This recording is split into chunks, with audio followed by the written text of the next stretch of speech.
Hello friends, welcome to online classes. मेरा नाम है रजत अग्रहरी। आज हम लोग एमपीपीएससी को डेडिकेटेड एक नया बैच लेके आ रहे हैं, जिसमें आज हम लोग बात करेंगे संवैधानिक संस्थाओं की, है ना। जब भी आप एमपीपीएससी प्रीलिम्स की अगर मेरा सबसे पहला वीडियो देखेंगे जिसमें मैंने सिलेबस बताया था, तो वहां मैंने 10 यूनिट की चर्चा की थी। और लास्ट लास्ट जो 10वीं यूनिट थी उसमें क्या था, संवैधानिक संस्थाएं थी, जिसमें कि आपका निर्वाचन आयोग है भारत का, राज्य का निर्वाचन आयोग है, संघ लोक सेवा आयोग है, मध्य प्रदेश राज्य लोक सेवा आयोग है ना। ऐसे करके फिर आपका सीएजी है, बाल आयोग सीएजी है, महिला आयोग है, नीति आयोग है। ऐसे करके डिफरेंट डिफरेंट कमीशन है। हमको सारे कमीशन की बात करनी है। तो आज हमने सबसे पहला लिया है टॉपिक भारत का निर्वाचन आयोग। चूंकि मेरा वैसे आप लोग कह सकते हो कि अगर एमपीपीएससी को फोकस करके बैच किया है तो आपको शुरुआत करनी चाहिए थी एमपी स्पेशल जीके वगैरह से, या एमपी हिस्ट्री से, या एमपी ज्योग्राफी से। बात आपकी सही है, लेकिन मैंने यहाँ से निर्वाचन आयोग वगैरह जो ये 10वीं यूनिट है इसकी शुरुआत इसलिए करी है, उसके पीछे एक रीजन है।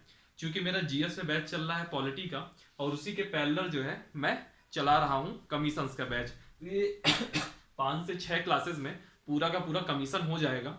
अब चूंकि इस बार सिलेबस यूनिट बाय यूनिट आया है, तो 10 यूनिट है टोटल, 100 क्वेश्चन पूछे जाएंगे। अगर मैं एवरेज सबसे 10 क्वेश्चन भी ले लूं तो इस यूनिट के 10 क्वेश्चन बनते हैं। और मैं मान के चलूंगा कि इसका वेटेज हर यूनिट का वेटेज एक जैसा नहीं होगा, तब भी इसमें 6 से 7 क्वेश्चन बनने के चांसेस हैं। ठीक है, अलग अलग डिफरेंट डिफरेंट टाइप से क्वेश्चन बन सकते हैं। चलिए आज का टॉपिक स्टार्ट करते हैं, भारत का निर्वाचन आयोग। ठीक, सबसे पहले इसमें देखिएगा, इसमें जो क्वेश्चन आएगा जनरली, क्वेश्चन कई बार क्या फैक्चुअल बेस पे आ जाता है, बिल्कुल फैक्ट कोई पूछ लेगा, या फिर कई बार कॉन्सेप्चुअल भी आता है। तो हम लोग फैक्चुअल और कॉन्सेप्चुअल दोनों पार्ट इसका देखेंगे। सबसे पहले ये याद रखना पड़ेगा कि यह संविधान के किस भाग में है। तो याद रखिएगा, यह संविधान के भाग 15 में है। नेक्स्ट क्लास में हम लोग लोक सेवा आयोग देखेंगे, वह संविधान के भाग 14 में रहेगा। यह संविधान के भाग 15 में है, और यह किस आर्टिकल में है, तो याद रखिएगा भारत का निर्वाचन आयोग आर्टिकल 324 से लेकर के आर्टिकल 329 तक इसकी व्याख्या है। आर्टिकल 324 से लेकर के आर्टिकल 329 तक इसकी व्याख्या है। ठीक, फिर बात आती है कि भारत के निर्वाचन आयोग की स्थापना कब हुई थी। तो याद रखिएगा 26 जनवरी 1950 को हमारे देश का गणतंत्र दिवस मतलब संविधान लागू हुआ था 26 जनवरी 1950 को। उसके ठीक एक दिन पहले, यानी कि जो इसकी स्थापना है वो होगी 25 जनवरी 1950 को।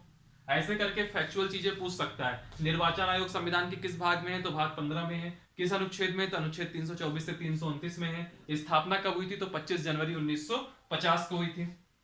ठीक, आर्टिकल 324 कहता है, आर्टिकल 324 कहता है कि आर्टिकल 324 में जो है, जो भारत का निर्वाचन आयोग है, यानी कि भारतीय निर्वाचन आयोग है, इसका डिटेल में वर्णन है। अगर कोई एक सिंगल आर्टिकल पूछे कि election commission of India ECI कहां से आता है, या भारत का निर्वाचन आयोग किस अनुच्छेद में दिया गया है, तो सिंगल आर्टिकल क्या होगा आपका, आर्टिकल 324 भारतीय निर्वाचन आयोग का वर्णन है। ठीक, अब सवाल उठता है कि भारतीय निर्वाचन आयोग में कितने मेंबर होते हैं। 1 सदस्य होते हैं, 2 सदस्य होते हैं, 3 सदस्य होते हैं, कितने हो सकते हैं। तो याद रखिएगा, जो इलेक्शन कमीशन ऑफ इंडिया है इसको मैं शॉर्ट फॉर्म में ईसीआई लिखूंगा, इलेक्शन कमीशन ऑफ इंडिया। ठीक है, तो इलेक्शन कमीशन ऑफ इंडिया में जो मेंबर हैं, ये जो संस्था है, यह 1 सदस्यीय भी हो सकती है, 1 सदस्यीय भी हो सकती है, और यह बहुसदस्यीय भी हो सकती है। और यह कौन तय करेगा, यह भारत का राष्ट्रपति तय करेगा। याद करिए, जब हमने राष्ट्रपति का कार्य पढ़ा होगा जीएस में, अगर आप लोगों ने नहीं देखा हो तो मेरे चैनल में जाएंगे तो इसकी जो प्लेलिस्ट है, प्लेलिस्ट में पॉलिटी करके होगा, वहां पे राष्ट्रपति की शक्तियां करके एक टॉपिक होगा, वहां आप देखेंगे तो मैंने बताया था जितनी भी संवैधानिक संस्थाओं के प्रमुख पदाधिकारी हैं उन सब की नियुक्ति राष्ट्रपति ही करता है। ठीक है, तो कुछ भी चीजें होंगी सब कुछ राष्ट्रपति के ऊपर ही डाल दीजिए, मैक्सिमम टाइम में राष्ट्रपति ही होगा सब कुछ। ठीक है, तो 1 सदस्यीय होगा या बहुसदस्यीय, यह भी कौन तय करेगा, राष्ट्रपति तय करेगा।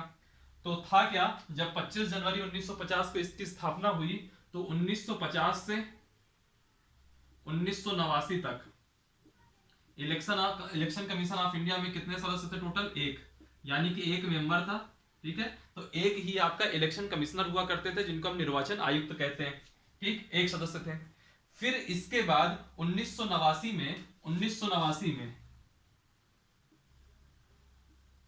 1989 में जो एक पहले थे उनको तो रखा गया, इनको मुख्य बना दिया गया और इनके अलावा दो अन्य निर्वाचन आयुक्तों की नियुक्ति की गई।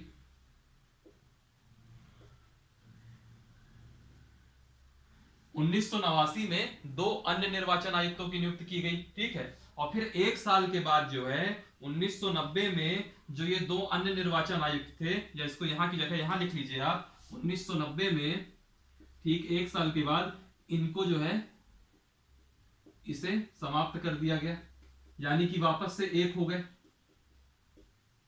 सिर्फ एक वर्ष के लिए 3 जन हुए 1+2 और फिर वापस से एक हो गए। दो जो लोगों को नियुक्त किए गए, दो अन्य निर्वाचन आयुक्त जो नियुक्त किए गए थे उस पद को समाप्त कर दिया गया, ठीक 1990 में। फिर वापस से 1993 में अगेन 1993 में दो अन्य निर्वाचन आयुक्त फिर नियुक्त किए गए।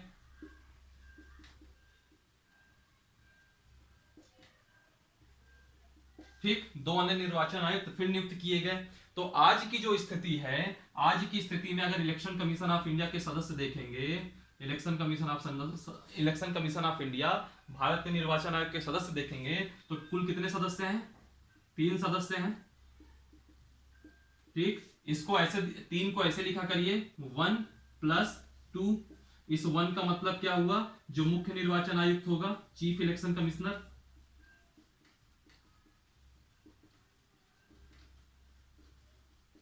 और जो ये 2 हैं यह आपके अन्य निर्वाचन आयुक्त में आएंगे।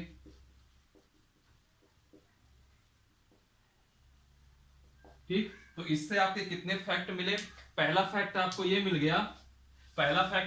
गया कि जो भारत का निर्वाचन आयोग है उसकी स्थापना 25 जनवरी 1950 को हुई थी। भाग 15 में है, अनुच्छेद 324 से 329 तक है। अनुच्छेद 324 में भारतीय निर्वाचन आयोग का वर्णन है। इलेक्शन कमीशन ऑफ इंडिया एक सदस्यीय संस्था भी हो सकती है और बहुसदस्यीय संस्था भी हो सकती है। 1950 से 1989 तक एक सदस्यीय थी, फिर एक वर्ष के लिए वापस से दो लोग जोड़े गए उसमें। फिर 1990 में जिन 2 लोगों को जोड़ा गया था उनको हटा दिया गया, वापस से 1993 में 2 लोग को जोड़ा गया। तो आज की जो करंट सिचुएशन है इसमें क्या है?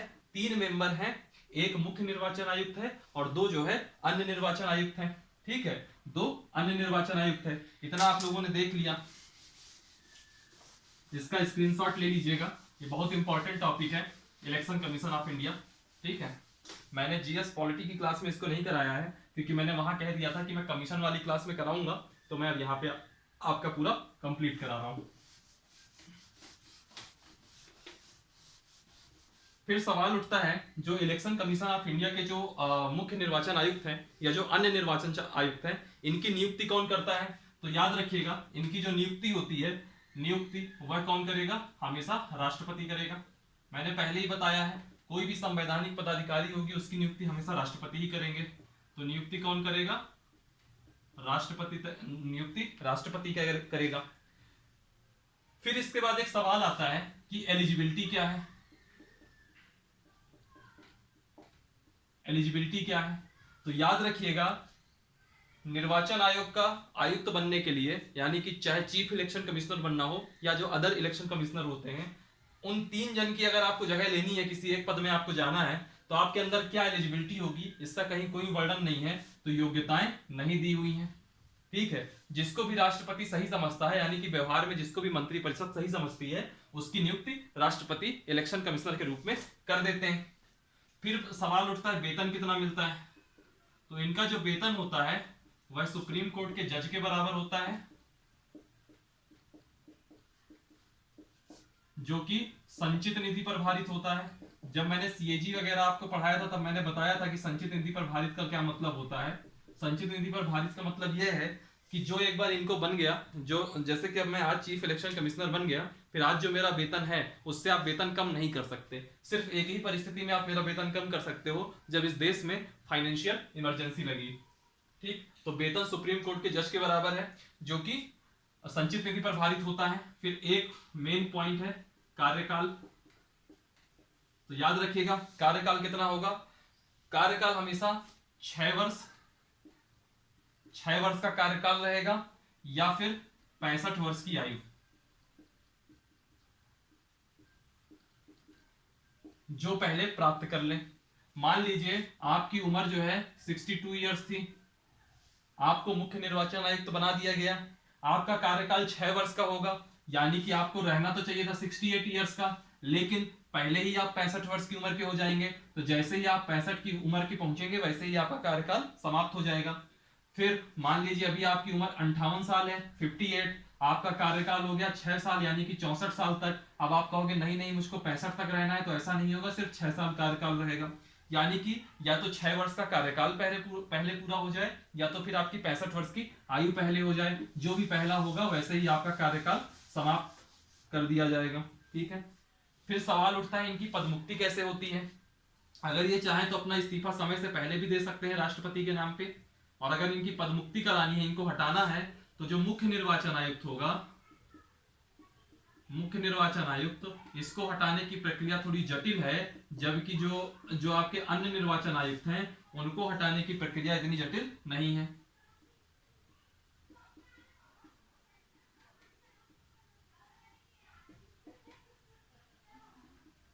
जो मुख्य निर्वाचन आयुक्त है इसको हटाने की प्रक्रिया सुप्रीम कोर्ट के जज को हटाने के समान है। जो सुप्रीम कोर्ट या उच्चतम न्यायालय के जो न्यायाधीश होते हैं उनको हटाने की जो प्रक्रिया है उसी प्रक्रिया से मुख्य निर्वाचन आयुक्त हटाए जाएंगे, सुप्रीम कोर्ट के जज को हटाने के समान। ठीक। और जो अन्य निर्वाचन आयुक्त हैं, यह जो है जो आपका ये होगा मुख्य निर्वाचन आयुक्त होंगे, तो मुख्य निर्वाचन आयुक्त की सलाह पर राष्ट्रपति इनको हटा देंगे। चीफ इलेक्शन कमिश्नर की सलाह पर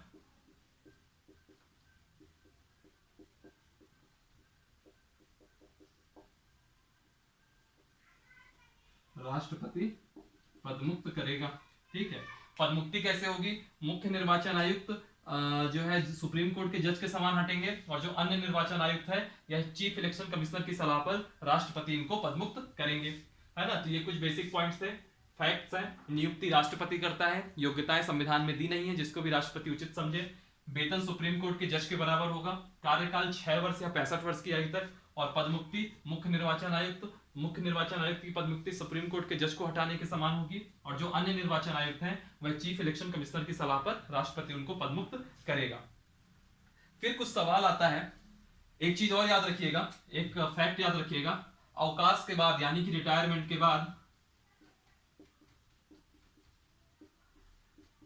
ये अक्सर फैक्ट पूछ लेता है, अवकाश के बाद जो ये आयुक्त होते हैं, चाहे मुख्य निर्वाचन आयुक्त हो चाहे अन्य निर्वाचन आयुक्त हो, यह जो है लाभ का पद धारण कर सकते हैं।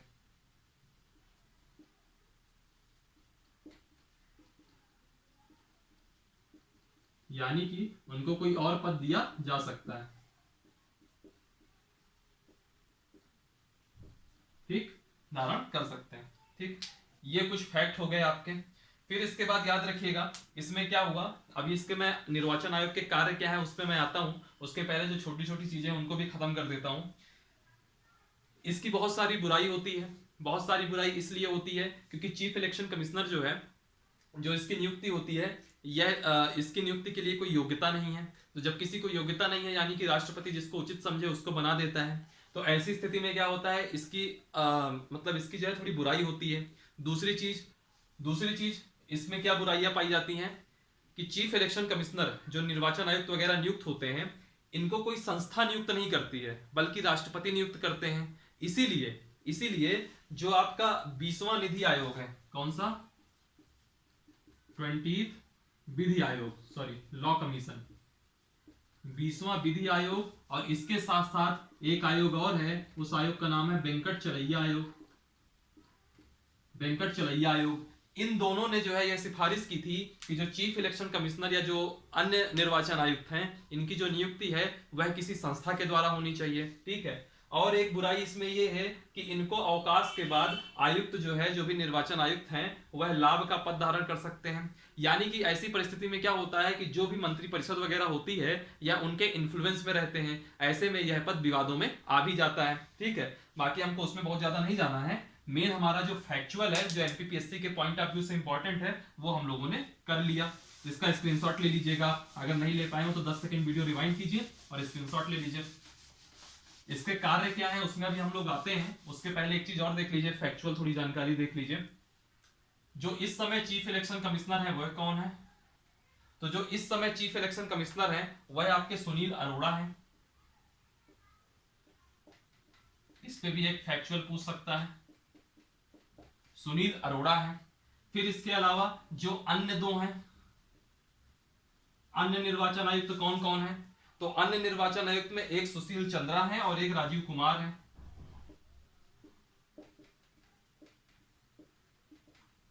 सुशील चंद्र और राजीव कुमार। सवाल आता है कि जो पहले मुख्य निर्वाचन आयुक्त थे, चीफ इलेक्शन कमिश्नर, वो कौन थे? तो जो पहले जो है मुख्य निर्वाचन आयुक्त थे वो थे सुकुमार सेन। ठीक, सुकुमार सेन। और पहली महिला सीईसी कौन थी? तो ये थी बी एस रामा देवी। ये 4 फैक्ट आपको पता होने चाहिए किस चीज के लिए? एमपीपीएससी के लिए। ये 4 फैक्ट आपको एमपीपीएससी के लिए मालूम होने चाहिए। ठीक है। पहला, अपनी वर्तमान में सीईसी कौन है? चीफ इलेक्शन कमीशन कौन है? सुनील अरोड़ा। अन्य कौन है? सुशील चंद्र, राजीव कुमार। पहले सीईसी कौन है? सुकुमार सेन। और पहली महिला सीईसी कौन है? बीएस रामा देवी। अब बात आते हैं कि आयोग के कार्य क्या क्या होते हैं। तो याद रखिएगा, जो ये आपका मुख्य भारत का जो निर्वाचन आयोग है, यह राष्ट्रपति, मैं इसको बोलता जाता हूं, लिखाऊंगा नहीं क्योंकि उसमें टाइम ज्यादा वेस्ट होगा। राष्ट्रपति, उपराष्ट्रपति, संसद का मतलब लोकसभा और राज्यसभा दोनों, और राज्य विधानमंडल यानी कि विधानसभा और विधान परिषद, इसमें जितने लोग भी चुने जाते हैं, इन सबके चुनाव कराने की जिम्मेदारी भारत के निर्वाचन आयोग की है।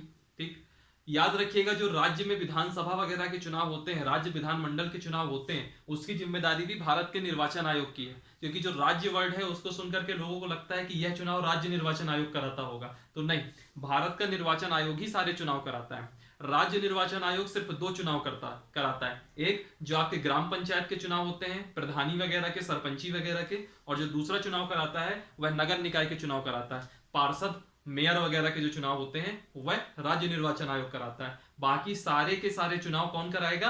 भारत का निर्वाचन आयोग कराएगा। दूसरा इसका काम क्या होता है? मतदाता सूची तैयार करना, जो वोटर लिस्ट वगैरह होती है उसको ये तैयार कराता है और समय समय पर उसको रिन्यू करता है। तीसरा, जैसे मान लीजिए मैंने एक राजनीतिक पार्टी बनाई, पॉलिटिकल पार्टी बनाई, मुझे उसका रजिस्ट्रेशन कराना है, तो उसका रजिस्ट्रेशन कौन करेगा? तो उसका रजिस्ट्रेशन भी आपका यही election commission of India ECI करेगा। फिर एक चीज ये होता है कि जैसे कि मान लीजिए मेरी पार्टी किस स्तर की है, राष्ट्र के स्तर की है कि राज्य के स्तर की है। मैं एक क्लास में आपको बताऊंगा पॉलिटी वाले में कि राष्ट्र स्तर की दर्जा कैसे मिलता है, राष्ट्रीय स्तर का दर्जा कैसे मिलता है, राज्य स्तर का दर्जा कैसे मिलता है। तो कौन तय करेगा कि आप राष्ट्र स्तर के हो कि राज्य के स्तर के हो? इलेक्शन कमीशन ऑफ इंडिया तय करेगी। इसके अलावा राजनीतिक दलों में कई बार विभाजन होता है। जैसे कि मान लीजिए समाजवादी पार्टी थी तो उसमें विभाजन हो गया, पिताजी की अलग राय थी, बेटे की अलग राय थी। तो ऐसी स्थिति में क्या होता है, जैसे कभी विभाजन होता है 2 पार्टियों का, तो अब वो एक पक्ष कहता है कि इसका मेन प्रतिनिधि मैं हूं, दूसरा कहता है नहीं नहीं यह पार्टी पूरी की पूरी मेरी है। तो वैसी स्थिति में इस पूरे मुद्दे को कौन सुलझाएगा? Election commission of India सुलझाएगा।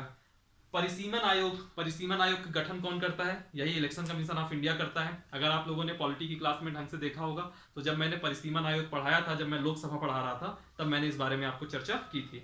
एक पॉइंट बहुत इंपॉर्टेंट है, याद रखिएगा, जब भी कोई सांसद या फिर कोई विधायक जब किसी निर्योग्यताओं का शिकार हो जाए, किसी निर्योग्यता का शिकार हो जाए, और वैसी स्थिति में उस मामले की जांच में अगर इलेक्शन कमीशन ऑफ इंडिया, अगर सांसद की बात होगी तो राष्ट्रपति को सलाह देगा, और अगर विधायक की बात होगी तो राज्यपाल को सलाह देगा। क्या सलाह देगा?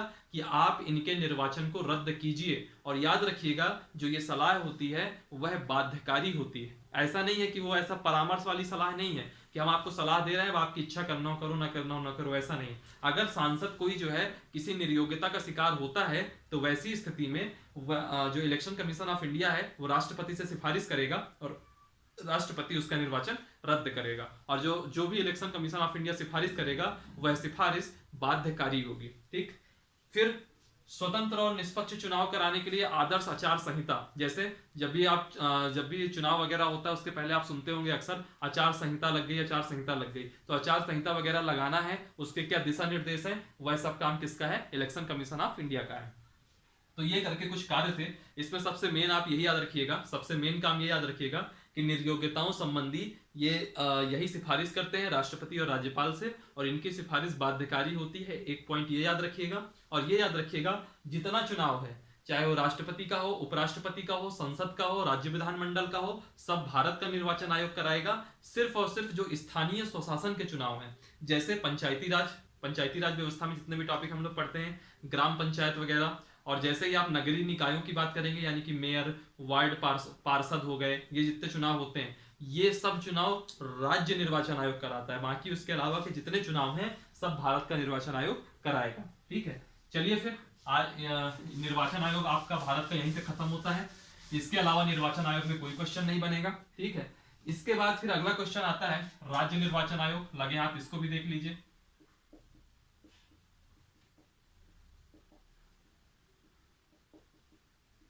राज्य निर्वाचन आयोग, दरअसल क्या होता है, जब हम लोग पंचायती राज, पहले राज्य निर्वाचन आयोग का पहले कोई प्रावधान नहीं था, ऐसे पहले सिर्फ और सिर्फ भारत का निर्वाचन आयोग था। लेकिन बाद में जब स्थानीय स्वशासन के लिए 73वां संविधान संशोधन और 74वां संविधान संशोधन हुआ था, तो 74वें संविधान संशोधन के समय में, या मतलब उसी समय जब स्थानीय स्वशासन जोड़ा जा रहा था, उस समय एक आर्टिकल जोड़ा गया था, आर्टिकल 243ZA। आर्टिकल 243ZA, इस आर्टिकल में ही राज्य निर्वाचन आयोग का प्रावधान है। ठीक है, ये याद रखिएगा। मध्य प्रदेश में जो राज्य का निर्वाचन आयोग है, यह कब गठित हुआ था? एमपी में राज्य निर्वाचन आयोग का गठन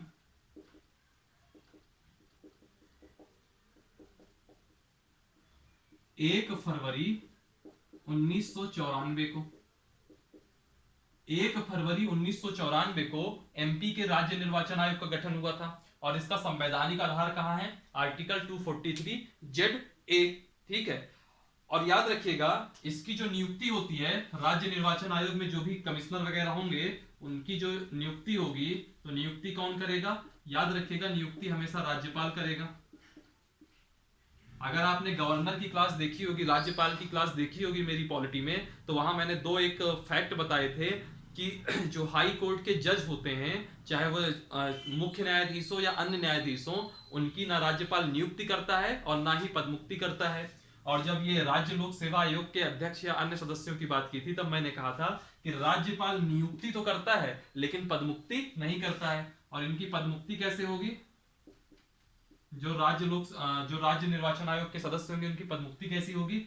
जो हाई कोर्ट होता है, उच्च न्यायालय, हाई कोर्ट के जज को हटाने के समान, जैसे हाई कोर्ट के जज को हटाया जाता है वैसे ही इनको आप हटा सकते हो, वैसे ही इनकी पदमुक्ति होगी। ठीक है, तो ये कुछ फैक्ट हैं राज्य निर्वाचन आयोग को लेकर के।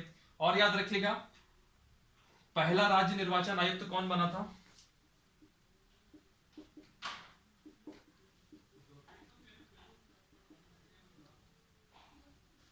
फर्स्ट राज्य निर्वाचन आयुक्त, और जो इस समय वर्तमान में कौन है?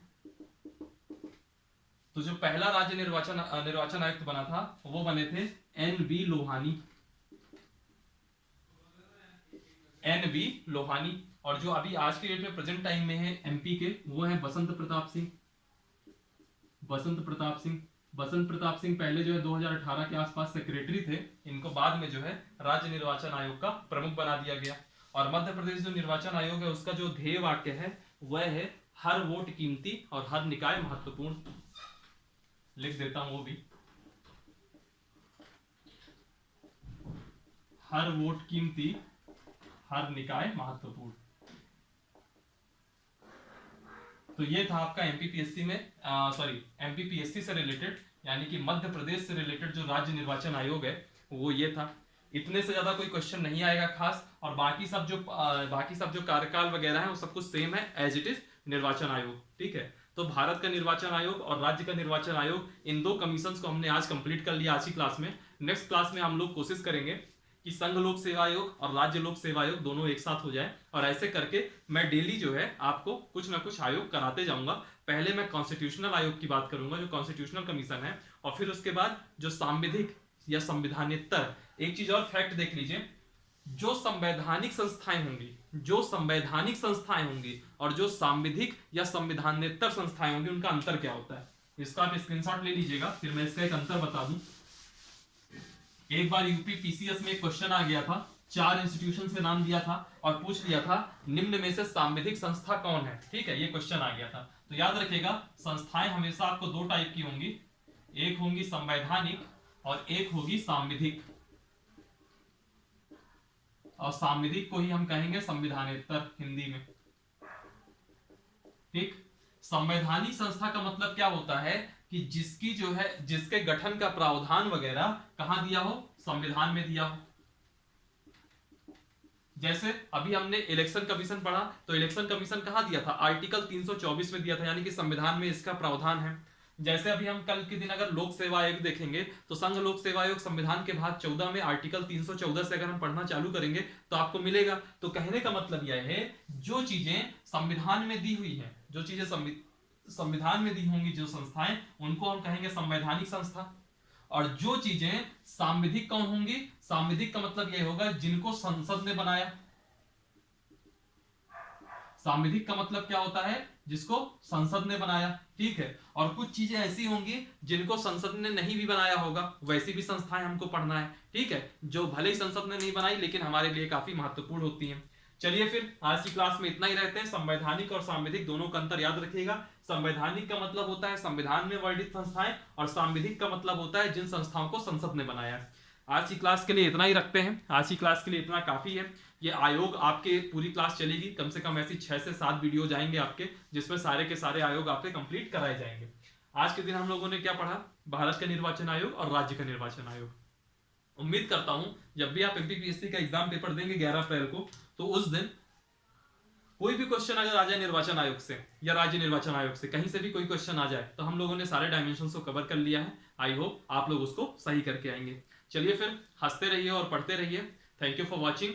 और हाँ, इसके डिस्क्रिप्शन बॉक्स में टेलीग्राम वगैरह की लिंक दी हुई होगी, उसको आप जरूर ज्वाइन कीजिए और इस वीडियो को लाइक कीजिएगा, कमेंट कीजिएगा, सब्सक्राइब कीजिएगा चैनल को, और लिंक को अपने फ्रेंड्स में शेयर कीजिएगा। और जो आज मैंने पढ़ाया इसमें कहीं कोई डाउट हो तो जरूर आप क्वेश्चन पूछिएगा। और जो मेरे चैनल में जाएंगे तो प्लेलिस्ट में एक पॉलिटी करके प्लेलिस्ट होगी, उस पॉलिटी में अगर आप जाते हो तो वहां पे आपको पूरा पॉलिटी, आपको शुरू से लेकर के प्रियम्बल से लेकर के जो एंड तक होगा सब आपको मिलेगा। वो भी अभी क्लास चल रही है, उसमें भी अभी 8-10 क्लासेस और चलेंगी, उसके बाद पॉलिटी पूरा कंप्लीट हो जाएगा। चलिए फिर आज के लिए इतना ही रखते हैं। Thank you for watching.